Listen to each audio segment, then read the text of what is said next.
En este caso, la situación está dada de manera perpendicular, por así decirlo, ¿vale? Es decir, si antes los cables llevaban intensidades de corriente en el plano de la pantalla, ahora los cables llevan las intensidades de corriente entrando o saliendo en el plano de la pantalla. Es decir, o vienen hacia nosotros o entran en el plano de la pantalla. Concretamente nos decía que teníamos dos hilos conductores rectilíneos, infinitamente largos. Esto simplemente me lo dan para que yo considere que es aplicable la ley de Ampère, ¿vale? Esa ley de Ampère que vimos al principio, en el problema anterior. Nos da entonces dos cables. Un cable me lo sitúa en el punto C, aquí, y ese cable dice que está recorrido por una intensidad de corriente de 12 amperios dirigida de abajo a arriba. Es decir, me está diciendo que el cable lleva una intensidad de corriente que viene hacia nosotros, ¿vale? Sale de la pantalla y viene hacia nosotros. Yo estaría viendo la punta del vector. Vale. Por otro lado, me dice que, ya en el apartado A, determine el valor y sentido de la corriente que debe circular por el cable C', por este, que puede o bien venir hacia nosotros, salir del plano de la pantalla hacia afuera o entrar hacia adentro en el plano de la pantalla, para que el campo magnético en el punto P1 sea nulo. Bien, vamos con este primer apartado. ¿Cómo resolveríamos este primer apartado? Vale, pues para resolver este primer apartado tendríamos que hacer lo siguiente. Vamos a empezar con el campo magnético que crea el cable C. ¿Por qué va así? Bueno, pues la razón de por qué va así es la siguiente.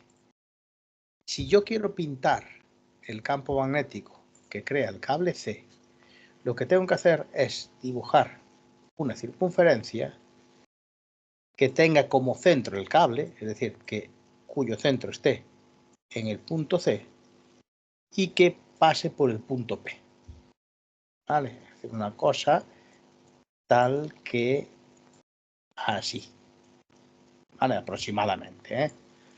¿Vale? Yo tengo una circunferencia que más o menos tendría su centro en el punto C y que, pues, resulta que pasa por el punto P en donde yo quiero calcular el campo magnético. Como el cable que pasa por C tiene una corriente que viene hacia mí, para saber o para determinar por qué B1 va en esta dirección, yo tengo que utilizar la regla de la mano derecha. Poner el dedo gordo de la mano derecha en la dirección de la intensidad de corriente. Es decir, ese dedo gordo de la mano derecha lo pongo mirando hacia mí, saliendo de la pantalla hacia afuera. Y el resto de dedos me dicen cómo va la tangencia, es decir, cómo gira el campo magnético alrededor de ese cable. Por lo tanto, en el punto B, el resto de dedos de la mano derecha me indican que ese campo magnético tiene que ser tangente a la circunferencia y hacia la derecha, tal y como tengo pintado ahí. Bien, el valor de ese campo magnético pues viene dado por la ley de Ampère, que lo calcularemos después. Bien, yo sé que en el punto P1 el campo magnético se tiene que anular. Por lo tanto, si yo quiero que B1 se anule, la única solución es que exista un B2 que vaya en la misma dirección, pero en sentido contrario. Eso implica que tiene que haber un segundo cable, que es ese cable que pasa por C', que cree un campo magnético en ese punto justo que compense el anterior. Vale, ¿cómo pintaríamos gráficamente ese campo magnético? Pues dibujaríamos una circunferencia cuyo centro esté en el punto C y que sea tangente o que pase por el punto P, ¿no? Es decir, que esté en el punto C', que tenga punto C' y que vaya en esa, que pase por el punto P. La tangencia aquí, si yo tengo que, y ya a ciencia cierta sé que B sub 1 va hacia la derecha, y quiero que en P1 el campo se anule, B sub 2 tendrá que ir hacia la izquierda, ¿vale? Si yo tengo un vector que tira hacia la derecha y yo quiero que ese vector se anule, el otro vector, el que lo anula precisamente, tiene que ir justamente en sentido contrario, tiene que ir hacia la izquierda. Por lo tanto, eso me va a permitir saber, una vez sabido el sentido de tangencia, hacia dónde va la intensidad de corriente. Entonces utilizo la regla de la mano derecha, pero ahora la inversa. Pongo los dedos que dicen cómo gira, es decir, los 4 dedos de la mano derecha, en la dirección de la tangencia, y el dedo gordo me dice hacia dónde va la intensidad de corriente. En este caso, la intensidad de corriente va hacia adentro. Y el poner una intensidad de corriente que va hacia adentro implica, o se suele escribir, como una letra X mayúscula. ¿Vale? Es decir, que en el punto C' hay un cable que lleva una intensidad de corriente que entra hacia adentro, ¿vale? Fijaros en la coherencia del asunto. Si ahora yo cojo la mano derecha, pongo el dedo de la mano derecha entrando hacia adentro del plano de la pantalla, el resto de dedos me dice cómo gira el campo magnético y resulta que en el punto P1 esa tangencia yo la tendría que pintar hacia la izquierda, anulando así el B sub 1. Vale. Una vez que está clara cuál es la dirección que tiene que llevar la intensidad de corriente que lleva el cable que pasa por C', tenemos que calcular cuál es la intensidad, cuál es el valor de esa intensidad. ¿Y cómo hacemos eso? Pues muy sencillo, igual que antes. Nosotros sabemos que en este punto de aquí, en este punto P1, el campo magnético total es 0. ¿Eso qué implica? Pues implica que el módulo de este vector y el módulo de este vector son exactamente iguales, solo que uno va hacia la izquierda y otro va hacia la derecha. ¿Cuánto valía el módulo de un campo magnético, del campo magnético creado por un vector, por un cable? Pues era lo que me daba la ley de Ampère. 0 por I partido por 2πr. Entonces lo que vamos a hacer es igualar el campo magnético que crea el cable que pasa por C con el módulo del campo magnético que crea el cable que pasa por C'. Es decir, que aquí lo único que estamos haciendo es particularizar la ley de Ampère para el cable C y para el cable C'. Y C es la intensidad del cable que pasa por C, que me decía el problema que eran 12 amperios, y C' no sé cuánto vale. RC y RC', vamos a ver qué son sobre el dibujo. ¿Qué son RC y RC'?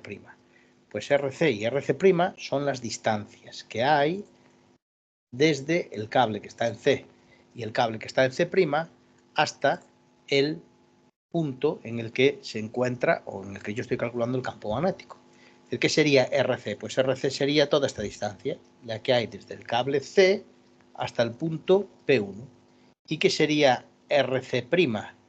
Pues sería la distancia que hay desde el cable que pasa por C' hasta el punto P1, ¿vale? Solo que, bueno, llevada obviamente aquí, ¿no? Esta distancia llevada, no, es pintada justo desde aquí, ¿no? En vertical. Bien.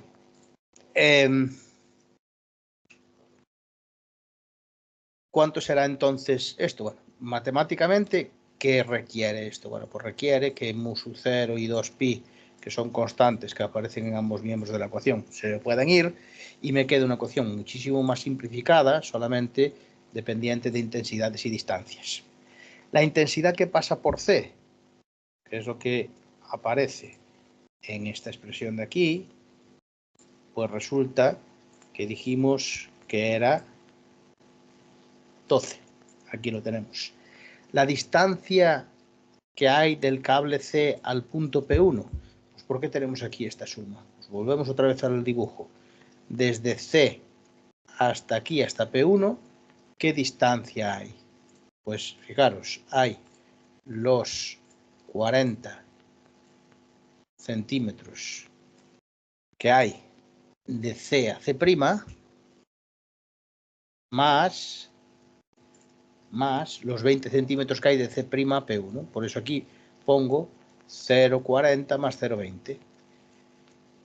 El segundo miembro de la ecuación lo que marca es precisamente el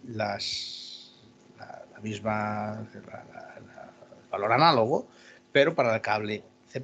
Entonces, IC' es la incógnita de mi problema, por lo tanto la tengo que dejar así, y RC' es esta flecha verde, la distancia que hay de C' a P1, que aquí sobre el dibujo se ve claramente que son 20 centímetros. Por lo tanto, aquí 0,20. Es una ecuación muy simple y muy fácil de resolver, y esa ecuación simplemente la tendría que resolver con este 0,20 multiplicando para el otro lado, ¿no? Con lo cual me sale un valor de IC' de 4 amperios. Con eso ya tenemos resuelto el primer apartado. El primer apartado me decía que calculara cuánto vale el valor y el sentido de la corriente que pasa por el hilo de C'. El valor 4 amperios y el sentido de la corriente, como vimos, hacia adentro del plano de la pantalla, es decir, perpendicular a la pantalla y entrando hacia adentro. Una vez que nosotros teníamos calculado eso, teníamos que hacer el cálculo y representación gráfica del campo magnético que crea este conjunto de cables sobre los puntos P2 y P3, ¿vale? Donde P2 y P3 son este y este punto. El de P2 es bastante simple. El de P3 requiere de una serie de cálculos y de una descomposición vectorial. Entonces vamos a ver cómo abordamos ese problema.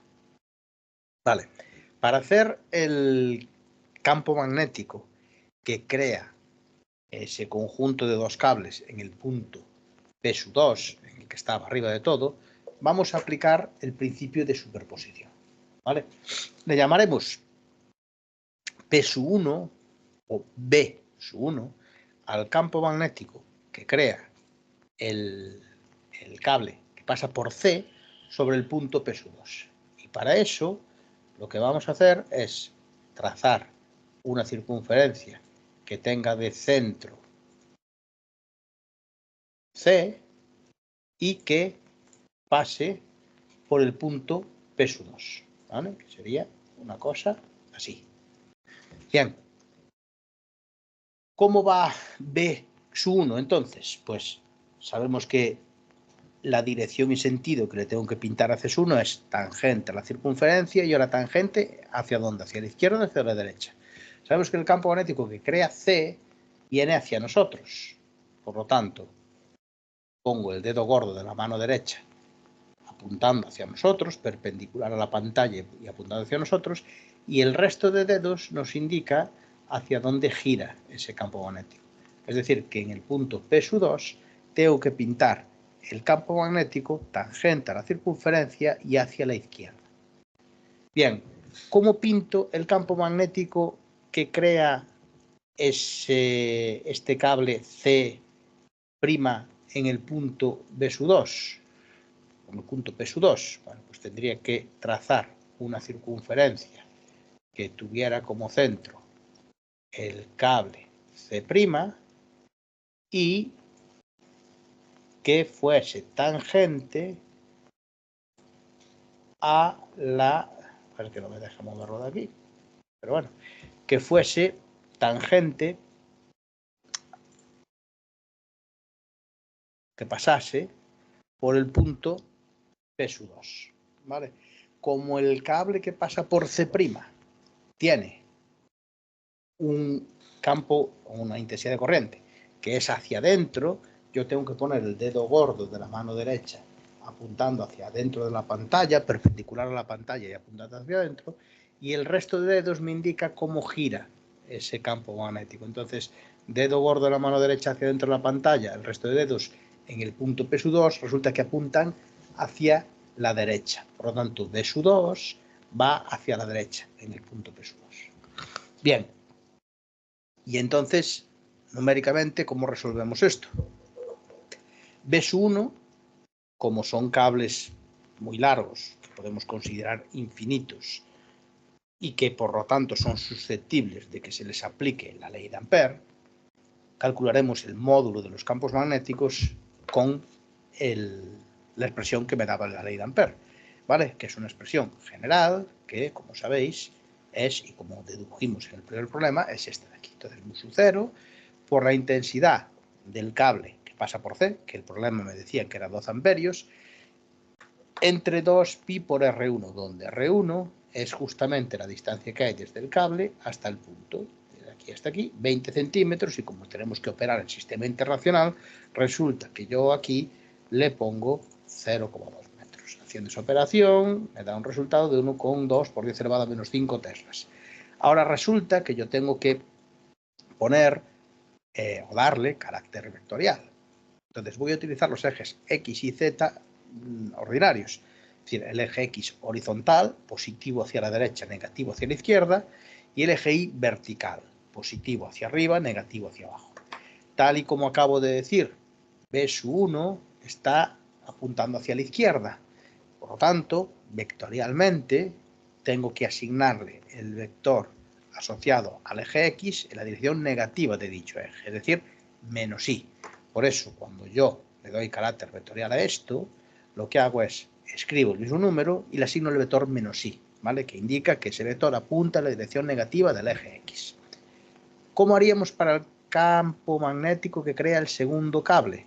Pues para el segundo cable sigue siendo de aplicación la ley de Ampère, es decir, esta expresión matemática sigue siendo válida, y ahí tengo que sustituir cada valor por lo que vale. Mu sub 0 es el valor de 4pi por 10 elevado a menos 7, la intensidad del cable que pasa por aquí por C', que yo había calculado en el apartado anterior y que eran 4 amperios, pues ahí lo dejo 4, entre 2 por pi por 0,6. ¿Y por qué pongo 0,6? Porque ahora la distancia que tengo que poner es la distancia que hay desde el cable que pasa por C' hasta el punto en el que yo estoy calculando el campo.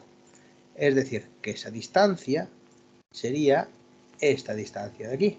Y esa distancia de ahí son esos 40 centímetros que hay de C' a C, más los 20 centímetros que hay de C al punto P sub 2. Vale, si nosotros hacemos esa operación, resulta que nos dará este valor, que es, repito, el módulo. Vale, pero los módulos hay que completarlos con el carácter vectorial, es decir, hay que indicar el vector hacia donde indica, derecha, izquierda, arriba, abajo, o si por el contrario tengo que descomponer. En este caso no hay nada que descomponer porque el vector B sub 2 resulta que es horizontal y apuntando hacia la derecha. Y como yo los ejes que estoy utilizando son los ejes ordinarios, X e Y, a ese vector B sub 2, yo simplemente le tendría que asignar la dirección Y, es decir, apunta en la dirección positiva del eje X. Con eso ya tendría el carácter vectorial de B sub 2. ¿Y ahora qué tengo que hacer? Pues ahora lo que hay que hacer es aplicar superposición. Es decir, ahora lo que tengo que hacer es sumar vectorialmente ambos campos magnéticos para obtener el campo magnético total. Entonces, según el principio de superposición, el campo magnético total es la suma de los campos magnéticos vectoriales, expresadas de forma vectorial, que crean cada uno de los dos cables por separado. Es decir, el B sub 1 que yo tengo, que es este, más el B sub 2, que es este otro de aquí, y que calculé antes, ¿vale? Si recordáis, estaban aquí ya cada uno de ellos con su carácter vectorial. Si yo hago esa suma, obtengo ya, digamos, el campo magnético neto, total y resultante de haber sumado vectorialmente esos dos campos magnéticos, y que numéricamente me daba un resultado de menos 1,067 por 10 elevado a menos 5 y, lo que indica que ese vector apunta en la dirección negativa del eje X. Vale, vamos ahora a un punto P sub 3. ¿Y ese punto P sub 3 qué particularidad tiene? Pues tiene la particularidad de que el campo magnético que crea el cable que pasa por C y el campo magnético que crea el cable que pasa por C', cuando yo los dibuje, no van a tener la dirección de ninguno de los ejes. Por lo tanto, va a ser necesario que yo haga la descomposición de esos vectores, ¿no? Entonces, vamos por pasos. El cable que pasa por C, que recordemos, lleva una intensidad de corriente que viene hacia nosotros, crea un campo magnético en todos los puntos del espacio. Concretamente, en P3 crea un campo magnético. Bien, ¿cómo pinto yo ese campo magnético? Pues ese campo magnético es tangente a la circunferencia que tiene de centro C y que pasa por ese punto P sub 3, es decir, esta circunferencia que tenéis ahí pintada de azul y que yo voy a volver a pintar de nuevo. ¿Vale? Esa circunferencia que, repito, es una circunferencia que tiene como centro el cable que crea el campo magnético y que es o que pasa por el punto en el que yo quiero calcular ese campo magnético. Ahí la tenéis. ¿Cómo es el campo magnético B1? El campo magnético, el vector campo magnético B1. Pues yo sé que tiene que ser tangente a esa circunferencia en cada punto. Entonces, veis que la tangente a la circunferencia esa en P sub 3 no es ni horizontal ni vertical, sino que tiene una cierta inclinación. ¿Vale? El caso es hacia dónde la pinto, porque las tangencias pueden ir en sentido horario y en sentido antihorario. Entonces, ¿cómo es horario-antihorario? Regla de la mano derecha. Pongo el dedo gordo de la mano derecha en la dirección de la intensidad del cable, es decir, apuntando hacia mí. Y el resto de dedos me indican cómo gira, que en este caso gira en sentido horario. Eso implica que en P sub 3 tengo que pintar B1 tal y como lo tengo pintado ahí. Yo a ese B1 le puedo calcular su módulo. Entonces voy a calcular el módulo de B1. ¿Cómo calculo el módulo de B1? Pues el módulo de B1 se calcula utilizando la ley de Ampère. Y la ley de Ampère lo que me dice es eso de ahí, ¿vale? Que es lo que habíamos deducido en el primer problema. Sustitución numérica de valores. Pues mu sub 0, 4pi por 10 elevado a menos 7. Y la intensidad del cable que pasa por el punto C, 12 amperios. Y abajo 2pi por R1. Y R1 era directamente la distancia que había desde el cable hasta el punto en el que yo quería calcular el campo, que son 32 centímetros, que al operar en sistema internacional resulta que lo tendré que pasar a metros, es decir, 0,32. Operando, yo tengo un valor que es un módulo del campo magnético que crea el cable que pasa por C en el punto P sub 3. Vale. ¿Cómo hacemos el campo magnético que crea el cable que pasa por C'? Pues igual, trazamos una circunferencia y esa circunferencia tiene que tener como centro el punto C, de' en este caso, y pasar por el punto P sub 3. Es decir, esta circunferencia que estoy pintando aquí, que ya teníais en el diagrama del problema, pero que vuelvo a pintar otra vez. Es decir, tendría que hacer el trazado de esa circunferencia. ¿Vale? Bien, y esa circunferencia, ¿cómo gira el campo magnético de esa circunferencia? Es decir, yo sé que en P sub 3 el campo magnético tiene que ser tangente a esa circunferencia. Entonces, en P sub 3 sé que no, la tangente a esa circunferencia ahí no es ni horizontal ni vertical, también es oblicua, tiene una determinada inclinación. El caso es que las tangencias pueden ir en dos sentidos, ¿no? Sentido horario y sentido antihorario. ¿Cómo sé yo si eso va en sentido horario o antihorario? Pues resulta que el cable que pasaba por C' llevaba una intensidad de corriente que iba hacia adentro del plano de la pantalla. Por lo tanto, para saber cuál es la dirección correcta de tangencia, yo tengo que con el dedo gordo poner el dedo gordo de la mano derecha en la dirección de la intensidad de corriente, es decir, apuntando hacia adentro de la pantalla, y el resto de dedos me indica cómo gira el campo magnético, es decir, cuál es la dirección correcta de la tangencia que yo tengo que pintar. Con lo cual, ahí resulta que me da una tangencia en sentido horario. Vale. Numéricamente, el módulo se puede calcular haciendo uso de la ley de Ampère, que igual que vimos antes, pues es una expresión que sigue siendo la misma, obviamente, y tenemos que hacer una serie de sustituciones.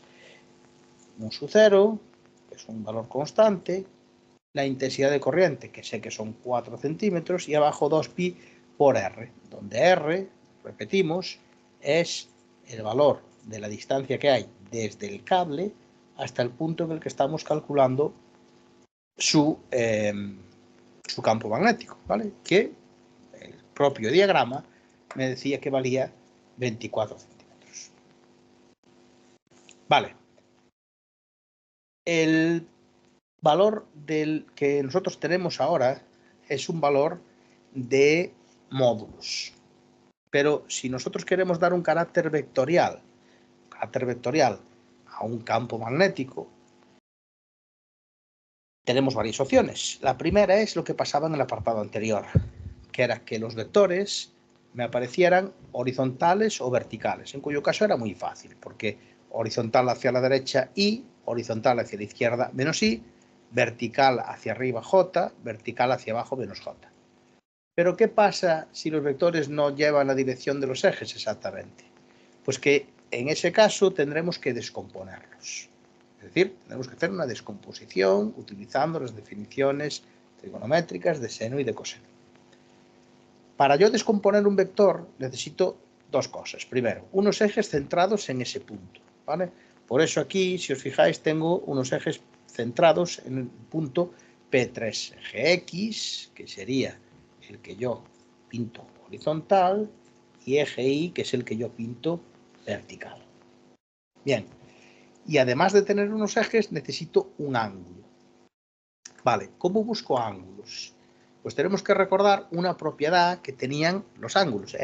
Que si yo sabía el ángulo que formaban dos rectas, si yo era capaz de encontrar dos rectas perpendiculares, formarían ese mismo ángulo. Bueno, antes de nada, el triángulo que yo tengo aquí, resulta que es un triángulo rectángulo. ¿Vale? ¿Por qué? Pues porque cumple Pitágoras. Un triángulo, si no es rectángulo, no cumple el teorema de Pitágoras. Y ese cumple el teorema de Pitágoras. Por lo tanto, es un triángulo rectángulo. Y es un triángulo rectángulo que tiene su ángulo recto aquí. Ángulo de 90 grados. ¿Vale? Y entonces lo que hice fue llamarle alfa y beta a los otros dos. ¿Vale? ¿Cómo calculo el ángulo alfa y el ángulo beta? Pues yo puedo, lo que hice ahí fue aplicar la definición de seno. El seno de alfa, el seno de un ángulo, se calcula como cateto opuesto partido por hipotenusa. Entonces el seno de alfa es 24 partido por 40, ¿no? El cateto opuesto alfa es el cateto, el lado del triángulo que mide 24 centímetros, y la hipotenusa siempre es el lado opuesto al ángulo recto, que es el de 40 centímetros. Por lo tanto, el ángulo alfa se puede calcular como, o aplicando directamente la definición de una de las razones trigonométricas, en este caso la razón trigonométrica seno. Entonces, alfa yo sé que vale 37 grados. ¿Y cuánto vale beta? Bueno, pues beta no hace falta, se podría hacer también aplicando la definición de una de las razones trigonométricas de la que yo quisiera, pero es mucho más fácil tener en cuenta que los tres ángulos de un triángulo, sea rectángulo o no, suman 180 grados. Por lo tanto, que si un ángulo es 90, el otro son 37, y si tienen que sumar 180, el que me falta tendrá que ser 53 grados. Es decir, que el ángulo de 37 grados es el ángulo alfa de aquí y el ángulo de 53 es el ángulo beta. ¿Vale? Bien, entonces ahora ¿cómo traslado ese ángulo alfa y ese ángulo beta a los vectores B1 y B2, que son los que yo quiero descomponer? Pues la propiedad esa que os decía. Si yo soy capaz de encontrar dos rectas perpendiculares a estas dos, que sé que forman alfa, también formarán alfa. Y eso es muy fácil. Este cateto del triángulo, el que mide 32 centímetros, es perpendicular a B1. ¿Por qué? Pues tan fácil como que ese cateto es un radio de la circunferencia, es el radio de la circunferencia, y todas las tangentes, la tangente de la circunferencia es perpendicular a su radio, por definición. Por lo tanto, el cateto del triángulo que mide 32 grados es perpendicular a B1. Bien, Y además, la recta esta que va de P2 a P1 es una recta horizontal. Y las rectas horizontales son perpendiculares a las verticales. Es una recta vertical. Las rectas verticales son perpendiculares a las horizontales. Por lo tanto, esta recta de aquí, el eje X, es perpendicular a esta recta vertical. Entonces, si el cateto que mide 32 centímetros y la recta vertical forman un ángulo alfa, estas dos, que son sus perpendiculares, también formarán el ángulo alfa. Entonces, el ángulo alfa ya lo tengo localizado. Vamos con el ángulo beta. El ángulo beta se hace de una manera similar. El ángulo beta, ¿quién lo forma? Pues el ángulo beta lo forma la vertical y el cateto del triángulo que mide 24. ¿Qué tendré que buscar yo entonces? Pues tendré que buscar dos perpendiculares. La vertical es perpendicular al eje X, ¿vale? Y el cateto del triángulo, este que mide 24 centímetros, es perpendicular a B2. Por lo tanto, si estas dos rectas forman un ángulo beta, estas dos también lo formarán.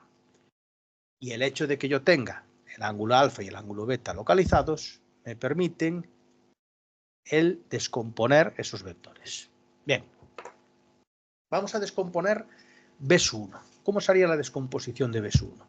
Pues B1 tendrá dos componentes, una componente X y una componente Y. ¿Cuál es la componente X de B1? Pues si B1 viene así, la componente X de B1 es proyectar esta B1 sobre el eje X. ¿Vale? Este sería B1X. B1X y B1Y, las componentes de un vector, siempre están asociadas a una razón trigonométrica, al seno o al coseno. Y entonces, ¿cuál escojo para la componente X? Pues depende. Si es el cateto contiguo al ángulo, va con el coseno. Si es el cateto opuesto al ángulo, va con el seno. Es decir, que B1X, que es esta de aquí, es la que va con el coseno. ¿Vale? Entonces, fijaros que para obtener B1X lo que hago es multiplicar, y esto también es una definición general, el valor de una componente es el módulo por una razón trigonométrica. Entonces, el módulo de B1, que era 7,5 por 10 elevado a menos 6, por, y en este caso el coseno, porque resulta que la componente X es la que se corresponde con el cateto contiguo.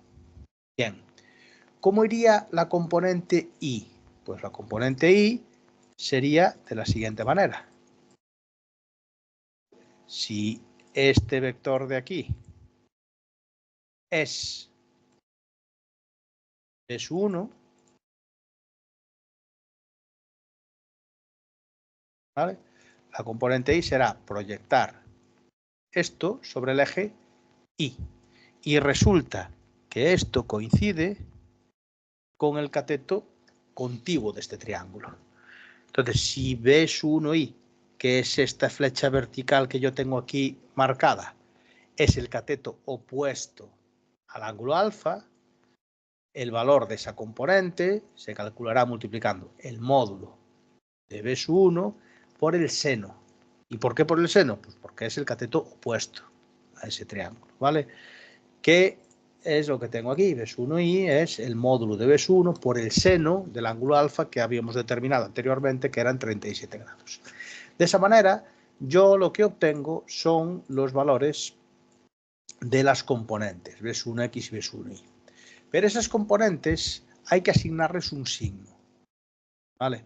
Que son positivo o negativo en función de si apuntan hacia la derecha o hacia la izquierda. Bien, las componentes X son positivas cuando apuntan hacia la derecha y son negativas cuando apuntan hacia la izquierda. Y las componentes Y son positivas cuando apuntan hacia arriba y son negativas cuando apuntan hacia abajo. Por lo tanto, la componente X aquí es positiva y la componente Y es positiva también, porque ambas apuntan en la dirección positiva de los ejes X e Y. ¿Vale? Eso que implica entonces que cuando yo construyo el vector, les pongo signo positivo a ambas. ¿Vale? La componente X, 6 por 10 elevado a menos 6, se le asocia al vector unitario Y y se le pone signo positivo porque apunta hacia la derecha, y la componente Y, 4,5 por 10 elevado a menos 6 se le asigna el vector unitario j, el que está asociado al eje y, se le pone signo positivo porque resulta que apunta hacia arriba. Bien, una vez que tengo ya B1 en forma vectorial, que es al fin y al cabo lo que a mí me importa, vamos a calcular B2 en forma vectorial. Como es un vector oblicuo, que no puedo darle carácter vectorial simplemente poniendo i o j, necesitaré hacer una descomposición. Vale, yo beta sé que es el ángulo que forma el vector con el eje x. ¿Cuál sería B2x? Pues sería la componente x de este vector. ¿Y cómo se obtiene gráficamente? Pues se coge el vector y se proyecta sobre el eje x. Y resulta que B2x es directamente el valor, o coincide, con el cateto contiguo a un triángulo de ángulo beta. Cateto contiguo, por definición, se asocia con coseno. Eso quiere decir entonces que B2x será el módulo de B2 por el coseno de ese ángulo beta que también habíamos determinado y que daba 53 grados.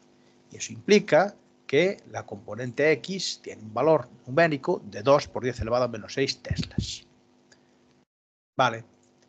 ¿Cómo calculo la componente y? Pues igual, si B2 es así, la componente y es trasladar o proyectar este vector sobre el eje y. Y esa proyección va a coincidir con uno de los dos catetos del triángulo que yo puedo formar.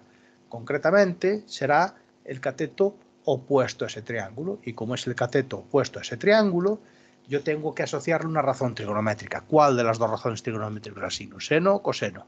Pues el seno está asociado al cateto opuesto, el coseno está asociado al cateto contiguo. Por lo tanto, B2i, que es un vector por definición vertical, porque está en la dirección del eje y, será B2 por el seno del ángulo beta. Que el ángulo beta era un ángulo que previamente habíamos identificado y que me daba 53 grados. Numéricamente, esto tiene un valor de 2,7 por 10 elevado a menos 6. Y ahora hay que hacer lo mismo que antes. Es decir, a la hora de construir el vector, yo necesito ese vector, a las componentes de ese vector, asignarle signos positivo o negativo. Entonces, la componente x de este vector, que es esta que está sobre el eje x, puede apuntar hacia la derecha o hacia la izquierda. En función de si apunta hacia la derecha o hacia la izquierda, yo le asigno signo positivo o negativo. Como apunta hacia la derecha y la dirección que va hacia la derecha es la dirección por definición positiva del eje x, a la componente x le asignaré un signo positivo. Aquí lo tenemos. Y la componente y de este vector, tal y como vimos que era la proyección de este vector sobre el eje y, apunta hacia abajo. Por lo tanto, la componente y tendrá signo negativo. Es decir, que fijaros que aquí cuando yo pongo la componente y le pongo un signo menos delante, es decir, que le tengo que asignar el vector menos j. Vale, de esta manera lo que yo conseguí fue tener la forma vectorial del vector B2. ¿Y por qué necesito los vectores? Porque el principio de superposición se puede aplicar única y exclusivamente a vectores. En campos vectoriales se puede aplicar solamente a vectores. ¿Qué me dice entonces el principio de superposición? El principio de superposición me dice que el vector campo magnético total en ese punto será la suma vectorial de cada uno de los vectores campo magnético individuales que crea cada cable por separado. Si yo B1 tenía que era este vector y resulta que B2 era este otro, la suma vectorial será, pues eso, simplemente hacer la suma de estos dos. ¿Y cómo se suman dos vectores? Pues se suman i con i, j con j. Es decir, que yo tendré que sumar lo que va con i en el vector B1 con lo que va con i en el vector B2. Es decir, 6 por 10 elevado a menos 6 más 2 por 10 elevado a menos 6, que, como veis, el resultado es este 8 por 10 elevado a menos 6. Y el vector, la componente i de ese vector, sería una componente que tendría como resultado la suma de esas dos componentes. En este caso la resta, ¿no? Porque una de ellas es negativa. Entonces sería 4,5 por 10 elevado a menos 6 menos 2,7 por 10 elevado a menos 6, que numéricamente nos da 1,8 por 10 elevado a menos 6 y el vector unitario j, que me indica que es la componente I. Vectorialmente, entonces, el campo magnético total sería pues este que veis aquí, ¿no? Ese campo magnético con una componente X pues mayor que la anterior y una componente Y pues un poquito más pequeña que la del B sub 1, ¿no? Total que me quedaría un vector con ambas componentes positivas, lo cual indica que la dirección en la que apunta es la dirección positiva, tanto del eje X como del eje Y, es decir, que apunta hacia la derecha y hacia arriba.